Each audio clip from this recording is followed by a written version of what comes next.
요한계시록 20장은 이렇게 시작됩니다. 또 내가 보매 천사가 무저갱의 열쇠와 큰 쇠사슬을 그의 손에 가지고 하늘로부터 내려와서 용을 잡으니 곧 옛 뱀이요 마귀요 사탄이라. 잡아서 1000년 동안 결박하여 무저갱에 던져 넣어 잠그고 그 위에 임봉하여 1000년이 차도록 다시는 만국을 미혹하지 못하게 하였는데 그 후에는 반드시 잠깐 노일이라. 일단 지난 시간에 배운 것을 좀 복습해야 하겠습니다. 그 내용 중에 하나님께서 우리로 하여금 마지막 때의 일들을 좀 더 잘 이해할 수 있게 하시려고 설정하여 두신 중요한 기본 지침들이 있기 때문입니다. 지침을 들여다보는 이유는 다가오는 마지막 때의 격변을 대비할 수 있도록 준비하기 위함과 더불어 하나님께서 우리를 위하여 세워두신 목적을 종종 반대하고 나서는 기독교 교회들이 난무하는 현실을 살아야 하는 우리들의 매일매일의 삶에 도움이 될 것이라고 생각하기 때문입니다. 오랜 세월이 흐르면서 기독교는 엄청나게 많은 분파들로 분열이 되었고 각 분파들은 서로 일치하지 않는 온갖 기발한 종말론을 수도 없이 많이 만들어내었습니다. 그러나 그렇게 많은 종말론 교리들도 결국에는 학자들이 구분짓고 이름 붙여놓은 서너 개의 커다란 범주 안에서 작동하고 있습니다. 그중 제가 기준으로 해서 설명드릴 종말론은 전천년설입니다. 그 안에는 세대주의, 섭리주의와 같이 다른 유사한 교파들에서 주장하는 것과는 좀 달라 보이는 교리를 포함해서 역시나 온갖 독특한 교리들도 포함되어 있기는 하지만 전천년설이 취하고 있는 가장 중요한 기본 특징 때문에 제가 이 교리를 지지하는 건데요. 그 특징이라는 것은 이 교리에서는 예수와께서 정말로 이 땅에 다시 돌아오셔서 실제로 물리적인 모습과 형태를 갖춘 하나님의 왕국을 세우시고 문자 그대로 1000년이라는 세월 동안 그것을 통치하시리라고 해석한다고 하는 것입니다. 전천년설이 취하는 그 다음으로 중요한 특징은 천년왕국이 시작하고 끝나는 시점에 대한 해석 방법입니다. 이 교리에서는 예수와께서 하늘 군대를 이끌고 아마겟돈 전쟁에 출전하시는 순간을 천년왕국이 시작하는 시점이라고 해석합니다. 짧고 결정적인 이 전쟁에서 승리하면서 바로 천년왕국이 출범한다는 거죠. 끝나는 시점은 나중에 논의하겠습니다. 그리스도에 의해 통치되는 천년왕국의 시작을 알리는 또 다른 중요한 이정표는 사탄이 초자연적인 쇠사슬에 포박되어 무저갱에 던져지는 순간이라고 하는데요. 이렇게 됨으로써 사탄은 더 이상 인류에게 자신들의 악한 본성을 따르도록 부추겨서 죄를 짓고 불순종하는 길을 선택하게 만들지도 못하게 되고 만국을 속여서 하나님의 뜻을 어기고 자신들의 잘못된 길을 가게 만들지도 못하게 됩니다. 그러니까 그놈이 갇히고부터 잠시 동안은 인류가 사탄의 직접적인 영향에서부터 벗어날 수 있습니다. 잠시 동안은요. 전천년설 교리의 가장 큰 맞상대는 바로 무천년설이라고 하는 교리인데요. 지난 시간에도 이야기했었죠. 무천년설은 현대교회에서 가장 광범위하게 받아들여지고 있는 종말론인데 반해 그들의 주장이 반드시 다 맞다고는 말할 수 없는 것 같습니다. 초대교회 교부들은 전천년설의 주장처럼 종말의 때에 정말로 1000년 동안 하나님 왕국이 세워질 것이라고 믿었었습니다. 그런데 주후 400년경에 교부 중 한 사람인 어거스틴에 의해서 무천년설의 기초가 마련되었습니다. 이 교리는 처음에는 강력하게 비난받았습니다. 그러나 시간이 지남에 따라 기독교 교회가 히브리 유산에서부터 멀어지고 그리스를 기점으로 한 헬라 사고와 헬라 철학에 물들어가면서 무천년설은 가장 지배적인 종말신앙의 위치를 차지하게 되었습니다. 당연히 로마 캐톨릭에서도 이 종말론을 채택하게 되었고 자유주의 신학자들이라고 하는 대부분의 주요 개신교 분파들과 아시아의 대다수 동방정교회 분파들에서도 이 교리를 받아들이게 되었습니다. 무천년설의 주요 특징을 말씀드리기 전에 먼저 우리가 이 교리를 왜 알아야 하는지, 이것을 고수하는 사람들에게 있어서 이 교리가 의미하는 바는 무엇인지를 꼭 이해하여야 할 필요가 있어서 설명을 드리려고 합니다. 먼저 일반적으로 이 교리에서는 구원의 문제를 다루지는 않는다는 점을 말씀드립니다. 무천년설을 지지하는 사람들이 전천년설 지지자들보다 구원에 덜 민감하거나 관심이 없는 것은 아닙니다. 또 무천년설 교리에서는 예수 그리스도께서 우리의 구주이심을 부인하거나 축소시키는 것도 아닙니다. 그러나 무천연설에는 종말의 때에 일어나리라고 하는 사건들보다도 훨씬 크고 중요한 것에 영향을 미치는 다른 무언가가 있다는 게 문제입니다. 이 내용을 여러분이 꼭 아셔야 합니다. 왜냐하면 여러분 주위에는 분명히 이 무천연설을 지지하는 교회에 다니고 있는 분들이 반드시 있을 것이기 때문입니다. 비록 본인들은 그걸 모르고 그 교회를 다니고 있다고 해도 말이죠. 실제로 무천연설을 지지하는 교회에서 사역하는 제 동료들과 지인들에게 들은 얘기로는 회중의 멤버들에게는 자기들 교회가 무천연설을 지지한다는 얘기는 강단에서 절대로 하지 않는다고 합니다. 그러니 성도들은 모르는 게 당연하죠. 무엇보다도 크고 가장 중요하다고 말한 것은 무천연설 지지자들은 성경을 있는 그대로 믿지 않는다는 점입니다. 바로 그 때문에 그들이 가르치는 것과 믿고 있는 모든 것이 치명적으로 악한 영향을 받고 있는 것인데 이것은 아주 위험한 짓입니다. 무천연설은 성경의 많은 부분을 상징과 비유로만 해석하고 있으며 또 그렇게 가르치고 있습니다. 용어의 정의를 분명히 하는 것은 언제나 중요한 문제입니다. 그래서 비유로 해석하고 비유로 가르친다는 말이 무슨 뜻인지를 사전에서 찾아보았습니다.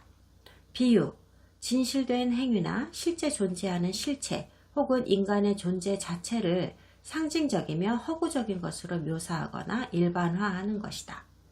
여기서 중요한 핵심 단어는 상징, 허구, 일반화입니다. 무천연설에서는 이처럼 비유적인 해석만을 고집한 결과 그리스도에 의해 통치되리라고 하신 지상의 천년왕국조차도 문자 그대로 믿지 않게 되어버렸습니다. 그리고 이 교리에서는 또한 오늘 우리가 보게 될 마귀가 쇠사슬에 묶여 던져진다는 20장의 말씀조차도 이미 오래전에 그리스도께서 십자가에서 돌아가셨을 때 벌써 일어났던 일이라고 해석합니다. 따라서 그들은 이미 지난 2000년 동안 일어난 인류 역사의 모든 일들은 사탄이 인류에게 영향을 미쳐서 일어난 일이 아니고 그놈과는 전혀 아무런 상관이 없다고 말합니다. 더욱이 교회와 기독교인들은 사탄의 해코지로부터 보호받고 있으므로 사탄을 두려워할 필요가 없다고 하면서 열방이 사탄 때문에 속는 것도 아니고 사탄 때문에 길을 잃는 것도 아니라고 말합니다. 다시 말해서 사탄은 예수야께서 십자가에 못 박히신 이래로 인류 역사에서 어떤 역할도 하지 않았다는 것이죠. 이런 주장은 우리 주변만 둘러보아도 말도 안 되는 주장임을 금방 알 수가 있습니다. 세상은 도덕적으로 해이해져만 가고 있고 해가 갈수록 점점 더 어두워지고 사악해지는 꼴을 우리가 똑똑히 보고 있기 때문입니다. 그리고 이 교리는 또한 우리가 아주 중요하게 여기는 신약성경의 일부 지침을 본질적으로 무효화시켜버렸습니다. 베드로와 야고보는 우리가 어떻게 악과 싸우며 어떻게 사탄의 유혹을 피해야 하는지에 대해 설명하였습니다. 성경 말씀을 들어보시죠. 근신하라, 깨어라. 너의 대적 마귀가 우는 사자같이 두루다니며 삼킬 자를 찾나니.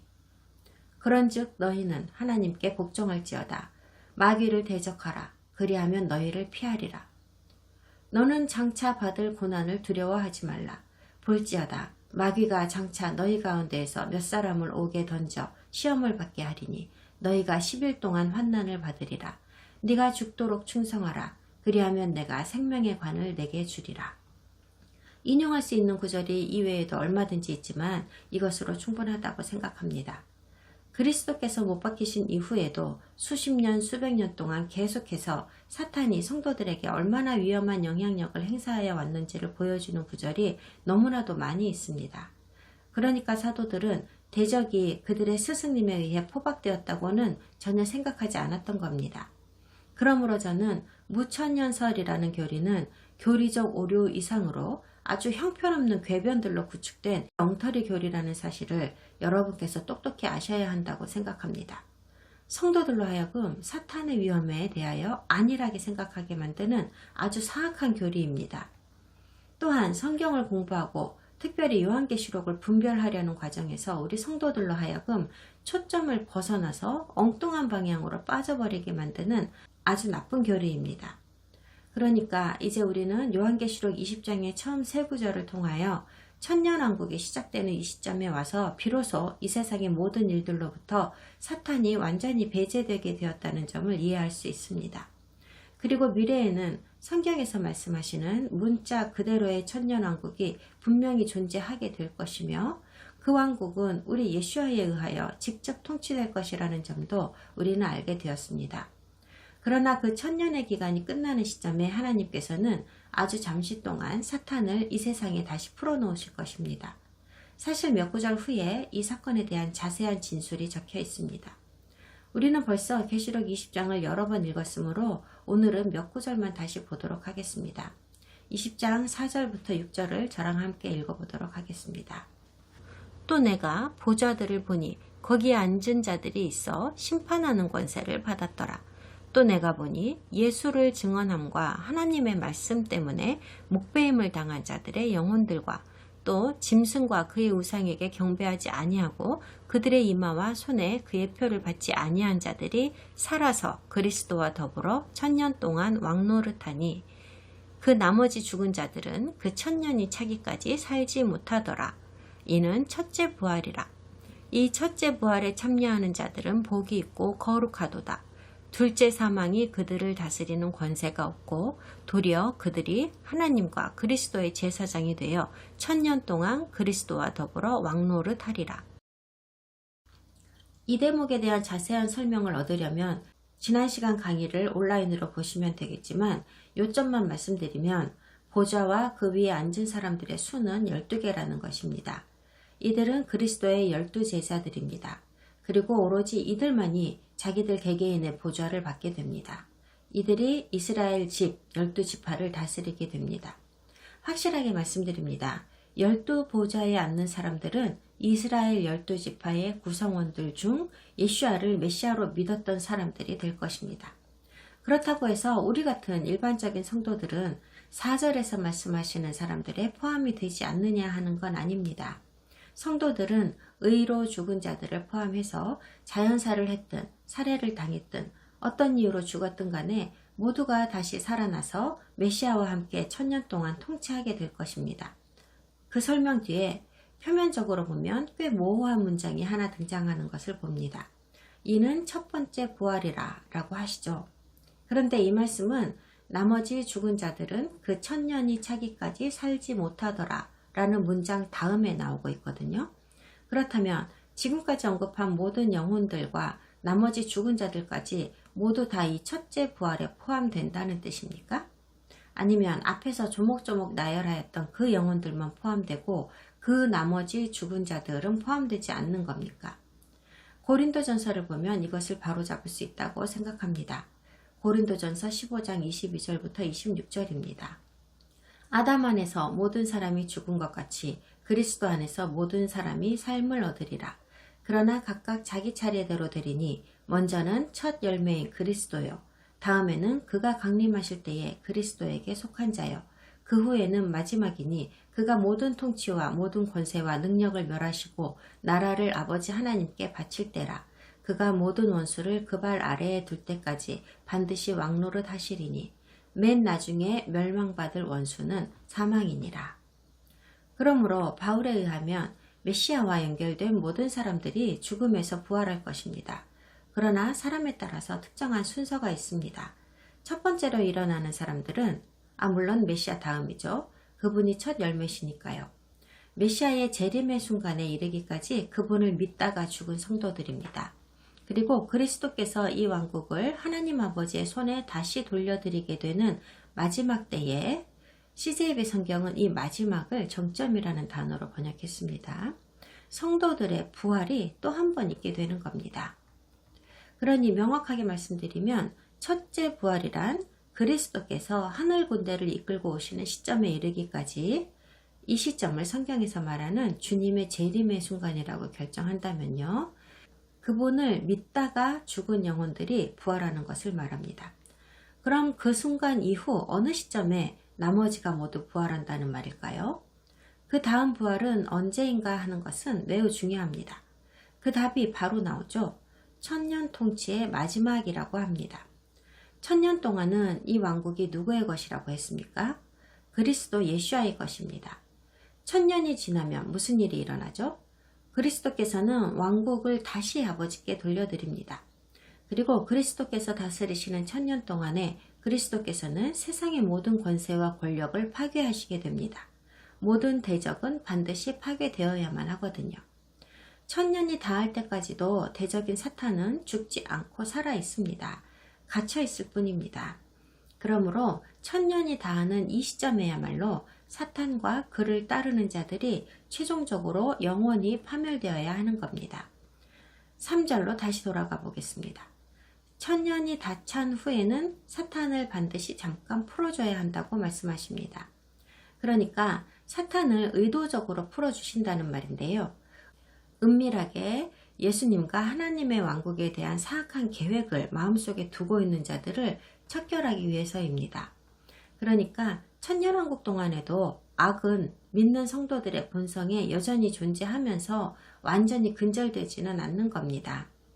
일부 기독교 지도자들이 가르치기로는 우리가 성령님으로부터 새로운 본성을 받으면 옛사람은 죽고 새사람이 된다고들 합니다. 그러나 이것은 성경적인 가르침이 아닙니다. 여러분이나 저나 그렇게 되지는 않더라는 걸 잘 알지 않습니까? 옛 본성도 우리 안에 남아있고 새 본성도 우리 안에 있습니다. 이 둘 중 누가 우리를 조종할 건지를 두고 맨날 싸우고 있습니다. 이 문제에 대하여 바울이 자신의 상태를 시인하며 기술한 부분을 읽어드리겠습니다. 그의 진술은 메시아를 따르는 우리 성도들의 현재 상태를 제대로 지적하고 있을 뿐 아니라 또한 그리스도께서 통치하시는 천년왕국의 끄트머리에 가서 어째서 그토록 많은 사람들이 그분께 반항하게 되며 결국 그로 인하여 영원한 멸망을 맞게 되는지에 대한 설명이 되기도 합니다. 로마서 7장 12절부터 25절입니다. 이로 보건대 율법은 거룩하고 계명도 거룩하고 의로우며 선하도다. 그런즉 선한 것이 내게 사망이 되었느냐? 그럴 수 없느니라. 오직 죄가 죄로 드러나기 위하여 선한 그것으로 말미암아 나를 죽게 만들었으니 이는 계명으로 말미암아 죄로 심히 죄되게 하려 함이라. 우리가 율법은 신령한 줄 알거니와 나는 육신에 속하여 죄 아래에 팔렸도다. 내가 행하는 것을 내가 알지 못하노니 곧 내가 원하는 것은 행하지 아니하고 도리어 미워하는 것을 행함이라. 만일 내가 원하지 아니하는 그것을 행하면 내가 이로써 율법이 선한 것을 시인하노니 이제는 그것을 행하는 자가 내가 아니요 내 속에 거하는 죄니라. 내 속 곧 내 육신에 선한 것이 거하지 아니하는 줄을 아노니 원함은 내게 있으나 선을 행하는 것은 없노라. 내가 원하는 바 선은 행하지 아니하고 도리어 원하지 아니하는 바 악을 행하는도다. 만일 내가 원하지 아니하는 그것을 하면 이를 행하는 자는 내가 아니요 내 속에 거하는 죄니라. 그러므로 내가 한 법을 깨달았노니 곧 선을 행하기 원하는 나에게 악이 함께 있는 것이로다. 내 속사람으로는 하나님의 법을 즐거워하되 내 지체 속에서 한 다른 법이 내 마음의 법과 싸워 내 지체 속에 있는 죄의 법으로 나를 사로잡는 것을 보는도다. 오호라 나는 공고한 사람이로다. 이 사망의 몸에서 누가 나를 건져내랴. 우리 주 예수 그리스도로 말미암아 하나님께 감사하리로다. 정말 잘 설명해 주었죠? 여러분도 하나님과 함께 걸으면서 나는 도대체 왜 이 모양일까 하고 심각하게 고민해 본 적 있지 않습니까? 이러면 안 되는 줄 잘 알고 있으면서 왜 이것밖에 안 되는 걸까? 내 안에 성령이 거하고 계신다고 생각했는데 왜 이런 짓을 하는 걸까? 저도 이런 생각을 합니다. 바울도 그랬고요. 그러니 우리는 모두 동병상련입니다. 바울은 기본적으로 우리 영혼에 새로운 본성이 있기는 하지만 우리는 여전히 옛 본성의 노예라고 말합니다. 그러니까 옛 본성과 재생된 새 영혼 사이의 싸움입니다. 그리고 이 싸움은 천년왕국이 다하는 동안에도 여전히 존재하면서 수많은 사람들을 괴롭히게 될 것이며 상당수의 사람들이 자신들의 악한 본성에 결국 패배할 것입니다. 천년왕국에서의 메시아께서는 완전 무결한 지구나 흠없이 완벽한 인간을 통솔하시는 것이 아닙니다. 그렇기 때문에 그분께서 철장으로 다스리시는 겁니다. 죄에 대하여는 관용을 베풀지 않는 정책으로 말입니다. 그리스도께서 집권하시자마자 인간의 죄도 다 끝나버린다고 한다면 율법을 규정하는 토라가 왜 필요하며 불굴의 권세인 철장은 왜 필요하겠습니까? 이제 우리는 또 다른 어려운 문제에 봉착합니다. 이 문제에 대하여 성경적 증거에 근거한 저의 의견을 곧바로 제시하겠습니다. 그리스도께서 재림하시기 전에 이미 믿은 성도들은 재림 이후에 믿게 되는 성도들과는 좀 다른 대우를 받는 건 맞습니까? 성경을 보면 분명히 그렇다고 말씀하십니다. 먼저 믿은 자들은 그리스도의 재림과 함께 첫째 부활에 참여할 뿐만 아니라 그리스도의 천년 통치 기간 동안 그분과 함께 통치하게 됩니다. 이것이 그들 믿음에 대한 보상입니다. 바로 이런 이유 때문에 6절에서 이들을 가리켜 복이 있고 거룩한 자들이라고 하신 겁니다. 복이 있다는 것은 이들의 현재 상태를 나타내는 것이고 거룩하다는 것은 이들이 완전하게 순결하다는 것을 뜻합니다. 이 시점 이전에 이미 죽었던 사람들은 천년왕국이 끝나는 시점에 사탄이랑 어울려 반역을 저지르지도 않을 것이며 천년왕국 동안에 다시 죽지도 않을 겁니다. 이미 한번 죽었던 사람들이기 때문입니다. 그러므로 이 사람들은 천년왕국 기간 동안 다시 살아나서 이 지구 위에서 메시아와 함께 천년 동안 통치하게 될 겁니다. 예수와의 재림 이후에 죽는 자들, 곧 천년왕국 기간 동안에 어느 시점을 살다가 죽는 사람들은 천년의 기간이 끝나는 시점에 다시 살아납니다. 이것이 논리적이라고 생각합니다. 잘 생각해 보세요.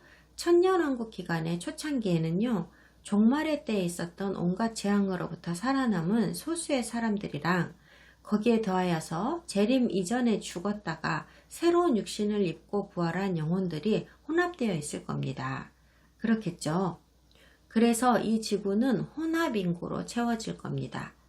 천국에서부터 지구로 돌아온 영광스러운 몸을 입은 사람들은 천년 동안 계속해서 살아있을 겁니다. 이들에 관해서는 영광스러운 몸이라는 것밖에는 저도 아는 게 없습니다. 그러나 마지막 종말의 시기를 살게 되는 일반 사람들은 우리처럼 나이도 들고 죽기도 할 겁니다. 계속해서 자식들도 낳을 겁니다. 반드시 기억하셔야 할 것은요, 이 기간에 새로 태어나는 자녀들은 여러분이나 저와 똑같은 그냥 보통 사람들이라는 겁니다. 이들은 구속받고 태어나는 사람들이 아닙니다. 이들도 우리처럼 이들의 부모님처럼 메시아를 믿고 구원을 얻을 것이냐 말 것이냐를 스스로 선택해야 하는 입장에 놓이게 되는 겁니다. 그러니 당연히 그리스도를 받아들이지 않을 사람들도 나오겠지요. 그러나 아닌 척하고 살 겁니다. 발견되면 곤란한 일을 당할 테니까요. 그러므로 천년왕국 기간 동안에는 사람들이 여전히 태어나고 죽고 할 겁니다. 또한 에스겔 40장부터 48장에서도 말씀하시듯이 성전에서 동물들의 희생제사도 이어질 겁니다. 그래서 고린도전서 15장에서 마지막에 멸망받을 원수는 사망이라고 한 겁니다. 천년왕국의 마지막까지도 사망은 끝까지 사라지지 않고 남아서 계속해서 이어질 것이기 때문입니다. 천년왕국에서도 아주 많은 사람들이 죽을 겁니다. 그냥 보통 인간들은 계속하여 탄생하고 죽으면서 그 인구가 증가하게 될 겁니다. 그러나 부활로 재탄생한 이들의 인구수는 천년이 다하도록 전혀 변함이 없을 겁니다. 그러므로 제가 상상하기로는 천년이 끝나갈 무렵에는 영광스러운 몸을 입은 사람들보다 그냥 보통 인간의 수가 훨씬 많을 것 같습니다. 영광스러운 몸을 입은 사람들은 늙지도 않고 죽지도 않는 반면에 자녀를 생산하지도 않을 것이기 때문입니다. 그럼 계속해서 요한계시록 20장 7절부터 10절을 읽어보도록 하겠습니다. 천년이 참에 사탄이 그 옥에서 놓여 나와서 땅의 사방 백성 곧 곡과 마곡을 미혹하고 모아 싸움을 붙이리니 그 수가 바다의 모래 같으리라. 그들이 지면에 널리 퍼져 성도들의 진과 사랑하시는 성을 두르매 하늘에서 불이 내려와 그들을 태워버리고 또 그들을 미혹하는 마귀가 불과 유황못에 던져지니 거기는 그 짐승과 거짓 선지자도 있어 세세토록 밤낮 괴로움을 받으리라. 아까 3절에서 천년왕국의 마지막에 사탄이 잠깐 동안 풀려날 것이라고 했는데 그가 바로 만국을 꿰어서 그리스도를 대적하도록 만드는 바로 그놈입니다. 이것으로 아주 중요한 것을 하나 발견할 수 있는데요. 천년왕국에도 만국이 있을 거라는 겁니다. 만국이 만국으로 존재하려면 뭐가 있어야 하죠? 국경과 정부가 있어야 합니다. 그리고 사탄이 땅의 사방에서부터 만국을 미혹한다고 하면서 곧 곡과 마곡을 미혹하여 싸움을 붙인다고 하였는데요.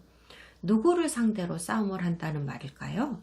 이 시기에는 분명 그리스도께서 직접 통치하신다는 것을 모두가 알고 있잖아요. 사탄이 그분은 신이 아니라는 말로 만국을 미혹한다는 말일까요? 아니면 그분이 신인 것은 맞지만 그래도 여전히 제패할 수 있는 상대라고 믿게 만든다는 말일까요? 그놈 말을 믿는 멍충이들이 있다는 거네요. 하나님의 진리의 말씀에 대하여 그 어떤 인간도 의심을 품을 수 없을 만큼 놀라운 방식으로 그리스도께서 오셔서 아마겟돈 전쟁을 치르셨던 일은 이미 1000년 전에 일어났던 일임을 기억하여야 합니다. 인간은 한 세대도 지나기 전에 역사에 대한 기억을 잃어버리는 존재입니다. 그러므로 10세기나 지난 이 시점에는 그리스도께서 어떻게 통치하시게 되었는지를 이미 다 잊어버렸을 겁니다. 아마겟돈 전쟁의 중심에 있었던 국가가 바로 곡과 마곡이라고 했던 말씀을 앞에서 읽었었는데요. 여기에서의 곡과 마곡도 그 전쟁에서 말한 곡과 마곡이랑 동일한 국가들일까요? 그럴지도 모르죠. 하지만 전 그렇게 보지 않습니다. 이 시기의 곡과 마곡은 지상의 열방들 중에서 그리스도를 대적하여 일어나는 반역자들 전체를 예표하는 용어일 것이라고 저는 생각합니다. 왜 그러냐면요. 이렇게 말씀하셨잖아요. 1000년이 참에 사탄이 그 옥에서 놓여 나와서 땅의 사방 백성 곧 곡과 마곡을 미혹하고 모아 싸움을 붙이리니. 그러니까 딱히 특정 나라를 의미하는 이름인 것도 아니고 특정 민족이나 지도자를 의미하는 것도 아니라는 겁니다. 지상의 모든 나라들에 있는 모든 사람들일 수도 있다는 거죠. 그리고 아마겟돈 전쟁에서는 곡과 마곡이 주요 세력이라고 했던 만큼 천년왕국의 마지막 전쟁에서 언급되는 참여자들이나 그 전쟁의 결과 역시도 아마겟돈 전쟁과 유사한 패턴이라는 의미로 이렇게 묘사하신 것입니다. 8절을 보니까 반역자들의 숫자가 엄청나게 많을 거라고 하십니다. 과장법을 쓴 게 아닙니다. 당연한 겁니다. 1000년 전에도 아마겟돈 전쟁을 치르러 온 자들이 자기들의 숫자가 월등히 많음으로 인해 오만방자해져서 결국 파멸을 맞았던 것과 마찬가지로 이들도 이렇게 숫자가 많으니 절대로 자기 편이 지지는 않을 거라고 생각합니다. 사탄이 어떤 놈입니까? 거짓과 기만의 선수입니다. 전쟁에서 승리할 수 있고 자신들의 정부를 수립할 수 있다고 그들을 현란하게 꼬드기는 겁니다. 이 나라들이 연합을 하여 그 땅으로 쳐들어옵니다. 바로 이스라엘이죠. 그분께서 사랑하시는 성을 공격합니다. 그분께서 사랑하시는 성은 예루살렘입니다. 그러나 이 표현은 이 성에 대한 새로운 묘사입니다. 이전에 성경에서 예루살렘을 이런 식으로 부른 적은 없었습니다. 그러나 지금 이곳은 천년왕국의 예루살렘입니다. 예수야께서 거하고 계신 하나님 나라의 수도로서 구원받은 예루살렘이라는 말입니다. 이전에 있던 예루살렘이 파괴되면서 지극히 순결하게 된 전혀 새로운 예루살렘입니다. 그러므로 곡과 마곡이 타겟으로 삼은 도시는 바로 하나님 나라의 심장입니다. 하나님의 아들로부터 정권을 탈환하고 자기가 신이 되어서 세상을 다스리기 위하여 이 나라들을 꼬드겨서 전쟁을 일으키도록 부추긴다고 하는 이놈이 하나님의 대적인 사탄이 아니면 도대체 누구이겠습니까? 그러므로 이스라엘은 종말의 때에도 역사의 중심에 있었지만 천년왕국에서도 여전히 그럴 겁니다. 여기에 성경을 읽는 독자들과 번역가, 해설가들이 단단히 기억해야만 하는 매우 중요한 원칙이 있습니다. 성경적으로 보면 이 지구에서 일어나는 모든 물리적, 물질적, 시간적 차원의 일들과 앞으로 이 세상에서 우리 인류에게 일어나리라고 예상되는 모든 일들의 중심에는 항상 이스라엘이 있습니다. 우리가 사는 이 물리적 세상은 언제나 이스라엘을 중심으로 돌아갑니다. 그리고 영적 차원의 관점에서 묘사된 보이지 않는 영적 영역에서 일어난다고 묘사되어 있는 모든 일과 영적 세계의 미래에 대하여 예측하는 모든 묘사들은 다 천국에 관한 말씀입니다. 현실은 분명히 그러한데 일부 기독교 교파들과 성경 주석가들은 성경에 기록된 물리적, 물질적, 현세적 묘사들을 어떻게 해서든지 이스라엘로부터 이방인에게로 변경시킬 방법을 찾기 위해 온갖 기발한 아이디어들을 생각해내고 시도하기를 반복하였습니다. 끊임없는 시도를 반복하면서 말씀의 원래 의미는 희석되어 버렸고 특별히 구별된 본성을 부여받은 이스라엘과 그곳의 백성들에 대한 의미는 뒷전으로 밀려나게 되었습니다. 그렇게 되면서 하나님의 진리도 인간의 전통과 교리에 그 자리를 빼앗기게 되었던 거죠. 안 그래도 요한계시록은 해독하기가 워낙 어려운 책인데 이런 기본 원리조차 잊어버리면 종말을 전혀 이해할 수 없게 됩니다. 하나님은 패턴의 하나님이시죠. 때문에 반역적인 나라들을 예루살렘과 이스라엘로 유인하여 초자연적으로 파괴시키신다는 패턴이 여기에서 또다시 반복됩니다. 아마겟돈 전쟁에서 그러셨던 것처럼 천년왕국 말기에도 똑같은 일이 벌어집니다. 열방의 군대가 공격할 준비를 하고 있을 때 하늘에서 불이 내려와 그들을 태워버렸다고 하시죠. 여러분께 상기시켜 드릴 것이 있습니다. 19장에서도 성도들의 군대나 이스라엘 군대가 아마겟돈 전쟁에 참여하여 열방의 군대를 막으려는 시도를 했다거나 하는 이야기는 한마디도 없었습니다. 그저 예수야께서 그분의 군대와 함께 하늘로부터 오셔서 적그리스도가 이끄는 반란군을 모조리 쓸어버렸다고만 하셨습니다. 전쟁은 오래 지속되지도 않았고 아군 중에서 죽은 사람은 아무도 없었습니다. 그리고 여기 20장의 천년왕국 전쟁에서도 그와 비슷한 결과가 나타났습니다. 열방으로부터 무수히 많은 군대와 무기가 집결되어 예루살렘을 포위하였으나 즉시로 하늘에서부터 불이 내려와 모두를 태워버렸습니다. 예루살렘의 인간 군대에 대한 언급이 전혀 없으며 심지어 천국의 천사 군대에 대한 말씀도 없습니다. 이제 악인들이 다시 한번 지상에서 완전히 제거되었으므로 사탄도 영구적인 운명에 처해지게 됩니다. 그는 거짓 선지자와 짐승이 기다리고 있는 불못으로 던져졌습니다. 거기에서 영원히 밤낮으로 괴로움을 당할 것이라고 하십니다. 여기에서 우리는 지옥의 본질과 그곳에 있는 자들에게 무슨 일이 일어나는지에 대한 상당히 명확한 진술을 얻을 수가 있습니다. 워낙 명확하게 적혀있기 때문에 의심할 필요도 없어 보이는데요. 사탄과 짐승과 거짓 선지자는 사라지지 않고 그 본질이 영원히 멸망하지도 않는 것 같습니다. 그들의 운명은 그저 그곳에 갇힌 상태에서 영원토록 고통받는 것입니다. 아시다시피 불은 성경에서 항상 두 가지 중 하나의 역할을 합니다. 의인을 정결케 하거나 악인을 멸하는 것입니다. 그런데 여기에서의 불은 악인에게 고통을 주기 위해 사용됩니다. 그것으로부터 절대로 도망할 수도 없습니다. 일부 성도들이나 주석가들은 지옥으로 보내어진다 하는 말은 하나님으로부터의 영원한 분리를 의미한다고 하며 따라서 그것이 곧 고통, 괴로움을 의미하는 것이라고 말합니다. 저는 그렇게 보지 않습니다. 악인은 애시당초 하나님과의 관계를 원하지도 않았습니다. 하나님께 가까이 갈 수 없게 되었으니 그것이 그들에게 고통이다? 그럴 리가요. 사탄이나 짐승, 거짓 선지자는 무신론자가 아닙니다. 그러니 그들이 하나님을 믿지 않았거나 초자연적인 일들을 믿지 않았던 게 아닙니다. 오히려 그들의 소망은 하나님과 분리되는 것입니다. 그들은 결코 그분과 친밀해지길 바란 적이 없습니다. 모든 시대의 모든 인류는 사람이 불에 타 죽는 것이 가장 견딜 수 없는 고통스러운 일이라고 생각해 왔습니다. 그러므로 악한 존재들이 보내어지는 불못이 문자적이고 실질적인 장소는 아닌 것은 분명하지만 영적 영역에서는 그것이 무엇이든 간에 어디에 있건 간에 인간이 산채로 불구덩이에 던져지면 겪게 되는 그런 종류의 끔찍한 고통과 괴로움이 이 사악한 존재들에게 가해진다는 뜻입니다. 갇힌 놈들은 절대로 의식을 잃지도 않고 죽지도 않으며 불은 멈추지 않고 그들을 태웁니다. 그리고 한 가지, 이 사건은 영적 영역에서 일어나는 일이기 때문에 우리가 아는 시간이라는 것은 존재하지 않는다는 것을 기억하여야 합니다. 그러므로 세세토록이라는 말은 영원토록이라는 말과 같은 것입니다. 영원이라는 것은 정말로 긴 시간을 의미하는 것이 아닙니다. 시간이 아예 존재하지 않는 것을 의미합니다. 하나님께서 창세기 3장 15절에서 뱀에게 약속하신 말씀이 드디어 성취되었습니다.